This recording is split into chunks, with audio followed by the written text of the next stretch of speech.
ঘটনাটি ঘটে 2019 সালে কোনো এক বর্ষার মাসে। তখন আমি নবম শ্রেণীর ছাত্র ছিলাম। ঘটনাটি ঘটে আমার এক দুঃসম্পর্কের চাচার বিয়েকে কেন্দ্র করে। আমার ওই চাচার বিয়েটা হয়েছিল খুবই প্রত্যন্ত একটি গ্রামে, যেখানে এখনো রাস্তাঘাট খুব একটা সচল না। এবার মূল ঘটনায় আসি।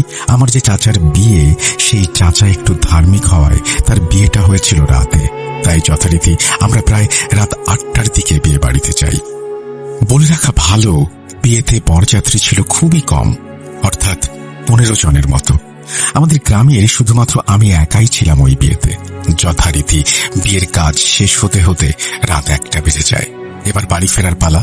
খুব বেশি রাত হওয়ার জন্য কনে পক্ষ থেকে দাবি করে বরযাত্রী সহ সবাই রাতটা থেকে সকালে যাবে।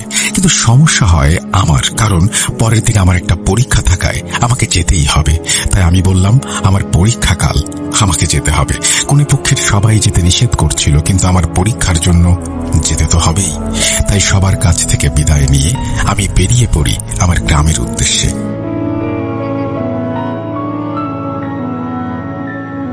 আগেই বলেছি প্রত্যন্ত গ্রাম, তাই হেঁটে যাওয়া ছাড়া উপায় নেই। এবার একটু তাহলে বাড়ি ফেরার পথের বর্ণনা দেয়া যাক। বিয়ে বাড়ি থেকে নেমেই বিশাল এক পুরনো বিল। যদিও সেই বিল বর্ষার সময় তলিয়ে যায়, কিন্তু তার চারপাশে পাড়ের মতো একটা উঁচু ঢিবি থাকে, যেটাকে গ্রামের ভাষায় আইল বলে। তার উপর দিয়ে যাওয়া যায়। বিলের পথ শেষ হলেই একটা হিন্দুদের এলাকা। সেই এলাকায় পথের পাশে রয়েছে 2টা শ্মশান। এরপর হিন্দু এলাকা ছাড়িয়ে আসলে একটা পুরনো কবরস্থান, এবং এরপরে মূলত আমার গ্রামের রাস্তা। এবার ঘটনায় ফেরা যাক। আমি যখন বিয়ে বাড়ি থেকে নেমেই ওই বিলের পাশ দিয়ে যাচ্ছিলাম, হঠাৎ আমার মনে হচ্ছিল আমার পেছনে কেউ একজন আসছে। তবে আমি যে আইলের ওপর দিয়ে আসছি, এখান দিয়ে নয়। মনে হচ্ছে বিলের ওই পানিতে নেমে কেউ আসছে আমার পেছনে, এবং পানির ওপর দিয়ে কেউ হাঁটলে যে আওয়াজ, সেই আওয়াজ আমি স্পষ্ট শুনতে পাচ্ছি। ভয়ে পিছনে দেখার সাহস হলো না। কিছুক্ষণ পর আমি বিলের পথ শেষ করে হিন্দু এলাকায় উঠব। ঠিক তখন পেছন থেকে একটা আওয়াজ ভেসে আসে। আওয়াজটা ছিল এমন, তোর একা এত রাতে বের হওয়া ঠিক হয়নি, তাই ফুলের মাসুল দেওয়ার জন্য প্রস্তুত হ। আওয়াজটা ছিল একটা মেয়েলি ক্ষীণ আওয়াজ। আমি এবারও পেছনে ফিরে তাকানোর সাহস পেলাম না। যাই হোক, এতটা পথ চলে এসেছি, বাড়ি যেতে হবে। বলে রাখি, আমার হাতে কোনো টর্চ ছিল না।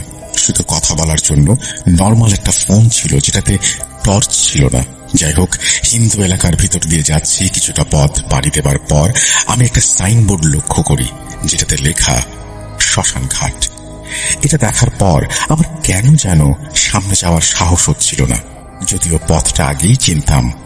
যাই হোক, আমাকে যেহেতু যেতে হবেই, আমি যখন শ্মশানের পাশ দিয়ে যাচ্ছি, ঠিক এমন সময় আমার মনে হলো শ্মশানের ভেতরে কেউ একজন কান্না করছে। তবে কান্নাটি ছিল মহিলার, খুবই করুণ সুরে তার কান্নাটি। এটা শোনার সাথে সাথে ভয়ে আমার শরীর কাঁপতে শুরু করে।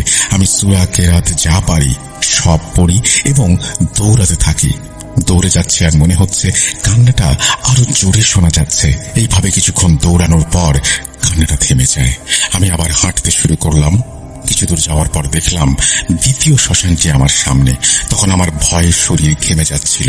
আমি যখনই শ্মশানের পাশ দিয়ে যাচ্ছি, এমন সময় শ্মশান গেটের ভেতর থেকে কেউ একজন বেরিয়ে আসলো। 7-8 বছরের একটা মেয়ে। অন্ধকারে আমি তার চেহারা বুঝতে পারছিলাম না, তবে মনে হচ্ছিল তার মুখ থেকে কিছু একটা চুইয়ে চুইয়ে পড়ছে। আমি আরো বুঝতে পারি এটা একটা মেয়ে, কিন্তু সে একটা বয়স্ক পুরুষের কণ্ঠে আমাকে বলে উঠল, এত রাতে কোত্থেকে? ভয় নেই তোর? এখন কয়টা বাজে জানিস? পারবি বাড়ি যেতে? ওর কথা শুনে আমার শরীরে কাঁপুনি শুরু হয়ে গেল। পুরো শরীর ঘেমে ভিজে যাচ্ছে। আমি চোখ বন্ধ করে জোরে জোরে আয়াতুল কুরসি পড়তে শুরু করলাম। ভয়ের জন্য আমি ঠিকভাবে পড়তেও পারছিলাম না, তবুও চেষ্টা করছিলাম আর মনে মনে বলছিলাম, আল্লাহ আমাকে সেন্সলেস করে দাও। একটা সময় মেয়েটা হাসতে শুরু করে ও তার হাসিও থেমে যায়। আমি দৌড় শুরু করি এবং অনেকটা পথ এসে আবার হাঁটতে থাকি। এবারে আমি একটু ফোনের টাইমটা দেখার জন্য ফোনটা চাপ দেই, কিন্তু ফোন অন হচ্ছিল না। আমার ফোনে চার্জ ছিল, ফোন বন্ধ হয়ে যাওয়ার কথা না। যাই হোক, আমি হাঁটতে হাঁটতে চলে আসি সেই পুরনো কবরস্থানের কাছে। আমি কবরস্থানের কাছাকাছি গেলে দেখতে পাই কবরস্থানের গেটের কাছে 3 জন সাদা জুব্বা পরা মানুষ একটা লাশের খাটিয়া নিয়ে দাঁড়িয়ে আছে, আর খাটিয়ার ভেতরে কাফনে মোড়ানো একটি লাশ। আমি তাদের কাছে আসতেই তাদের মধ্যে একজন বলে উঠল, বাবা, কোথা থেকে আসছো? তুমি কি ভয় পেয়েছো? আমি বললাম, না কিছু না, এমনি একটা বিয়ে বাড়ি থেকে আসলাম। আমাকে উনি আবার বললেন, 3 জন লোক এই খাটিয়াটা টানতে পারছি না, তুমি একটু ধরবে? আমি তখনই বুঝতে পারলাম এরা স্বাভাবিক লোক নয়, কারণ একজন লোক মারা গেলে কেবল 3 জন মানুষের দাফন কাফন করতে আসার কথা না।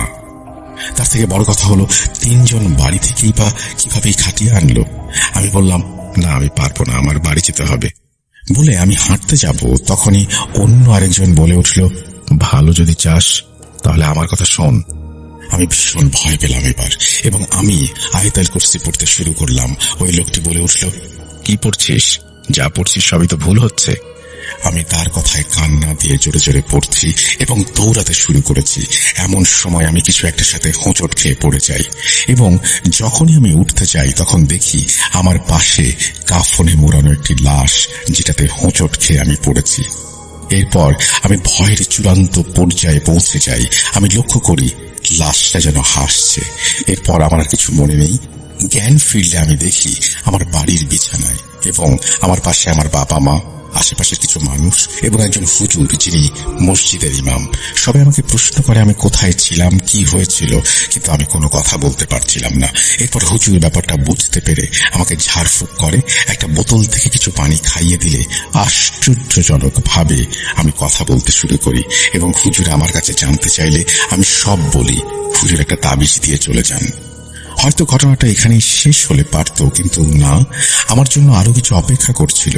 এরপর আমি আর পরীক্ষা দিতে পারলাম না।